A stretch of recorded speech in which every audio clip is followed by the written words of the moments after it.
Shalom shalom, Yesu ashimwe cyane. Imana ibahe umugisha abantu tujya tubana umunsi ku munsi, abantu tubana bya buri munsi. Imana ibahe umugisha rero, Imana ibagirire neza. Ndagarutse rero, tumaze iminsi twiga ariko noneho ubu tugiye kwiga ku isomo ryitwa Mwuka Wera. Tugiye kwibaza, nanjye ndibaza, nawe wibaze, Mwuka Wera ni iki? Utekereza ko Mwuka Wera ari iki? Wumva ko Mwuka Wera ari iki? Wowe ubyumva ute? Yesu ashimwe cyane.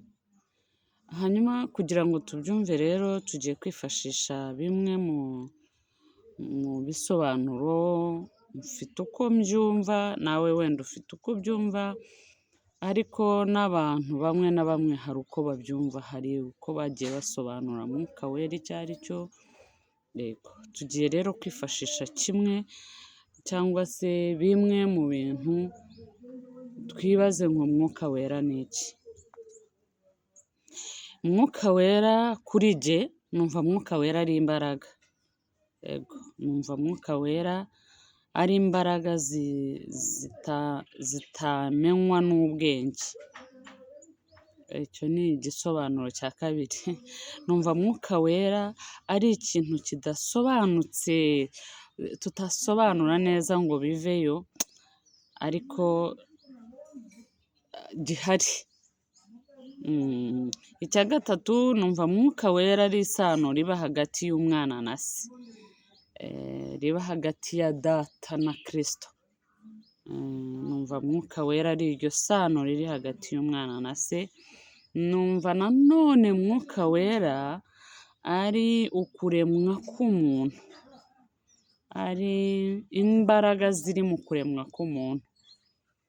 Nanone nkumva Mwuka Wera ari umuriro w'Imana muri twebwe.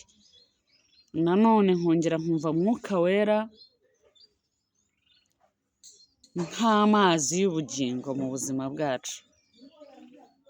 Sinzi niba mbisobanuye neza. Nawe ufite wibaze ngo Mwuka Wera ni iki? Ariko ibyo byose bikubiye mu ijambo rimwe rivuga ngo Umwuka Wera ni umuntu muzima. Afite ubwenge. Mwuka Wera afite ubwenge. Afite amarangamutima. Aruzuye, ni umuntu.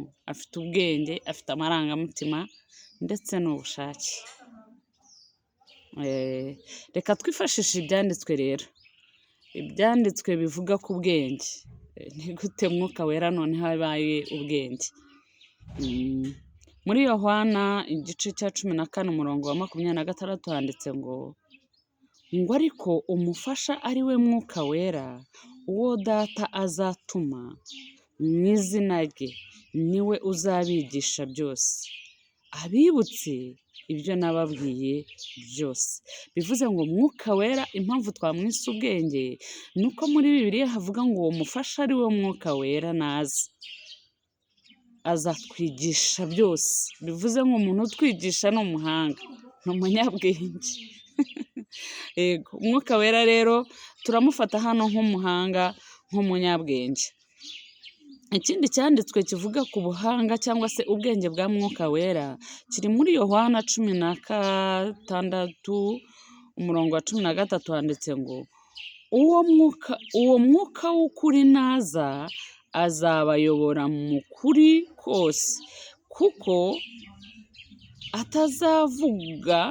atazavuga ku bwe, ahubwo ibyo azumva nibyo azavuga, kandi azababwira ibyenda kubaho byose.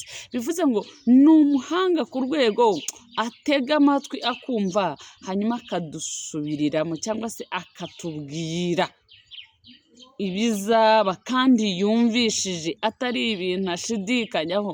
Mwuka Wera ni ukuvuga ngo ni umuhanga ku rwego, ni umunyabwenge ku rwego, azatubwira ibyo yumvishije, ibyo Data ashaka kutubwira, aba ari byo Mwuka Wera azatubwira. Yego, tugiye kuvuga rero nanone, turimo turihuta kuko mba ngira ngo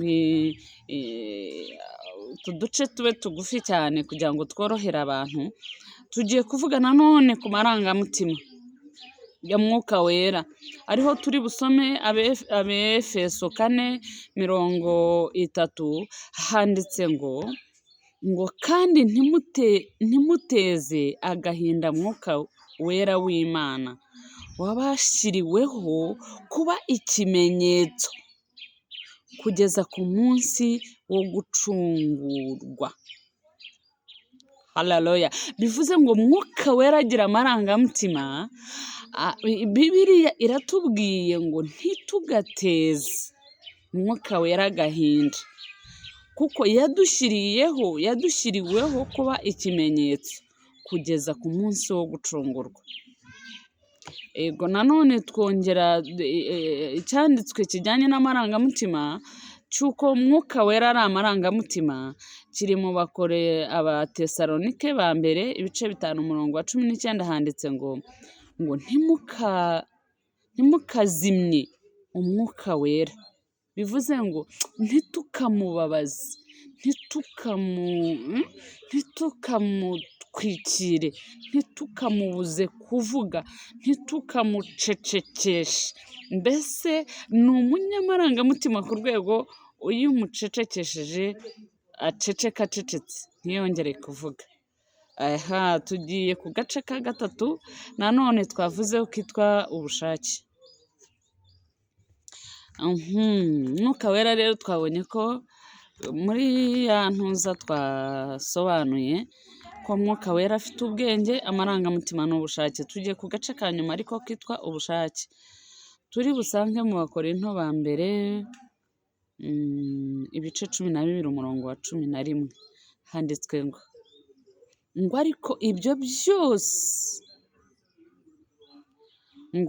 ariko ibyo byose uwo mwuka umwe niwe ubikorera muri byo, agabira umuntu wese uko ashaka. Bivuze ngo Mwuka Wera afite ubushake. Mwuka Wera afite ubushake n'ubushobozi, agabira umuntu wese icyo ashaka. Ni ukuvuga ngo ni umunyabushake, akorera muri twebwe uko we abishaka. Kandi ngo agabira umuntu wese uko ashaka. Haleluya. Kandi mu bushake bwa Mwuka Wera afite ubushake, afite n'ubushobozi, agabira buri muntu wese uko ashaka. Mwuka Wera rero ni ukuguhura, ni uyu mutima, ni ubu bwenge, ni aya marangamutima, ni ubu bushake, bikabyara Mwuka Wera, bikabyara imbaraga za Mwuka Wera mu buzima bwacu.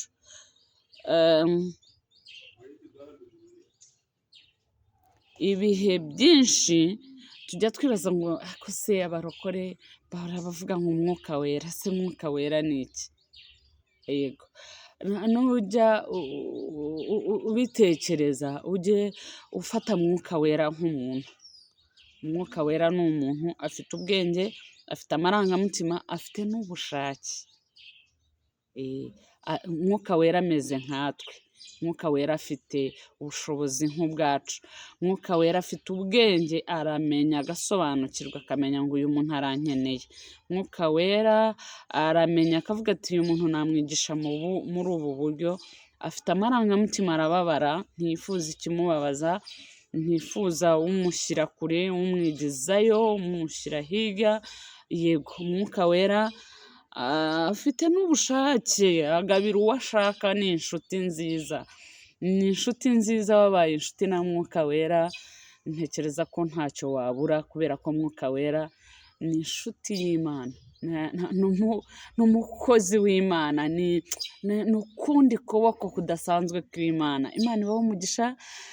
nagira ngo iryo somo rwose rya Mwuka Wera nawe rikugirire umumaro. Imana ibahe umugisha kandi ibagirire neza. Ukomeze